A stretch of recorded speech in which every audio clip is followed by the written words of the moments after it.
प्रदीप पाटील आयुर्वेदिक वैद्यकीय महाविद्यालय संचलित यशवंत आयुर्वेदिक रुग्णालय खोटाळवाडी इथं यशवंत शिक्षण प्रसारक मंडळाचे दिवंगत व्यवस्थापक प्रदीप यशवंत पाटील बाबा यांच्या 11व्या स्मृतिदिनानिमित्त रक्तदान आणि आरोग्य तपासणी शिबिर आयोजित करण्यात आलं होतं।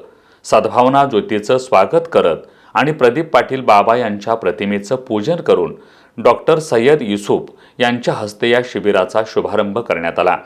रक्तदान शिबिरात 75 रक्तदात्यांनी रक्तदान केलं।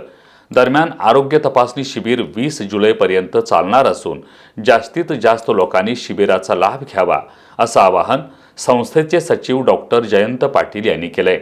यशवंत शिक्षण प्रसारक मंडळाच्या अध्यक्षा पद्मजा पाटील, विश्वस्त विनीता पाटील यांच्या मार्गदर्शनाखाली आयोजित करण्यात आलेल्या या शिबिराच्या यशस्वीतेसाठी प्राचार्य डॉक्टर विशाल पाटील, उपअधीक्षक डॉक्टर सचिन मांगलेकर यांच्यासह वैद्यकीय अधिकारी आणि कर्मचाऱ्यांनी परिश्रम घेतले।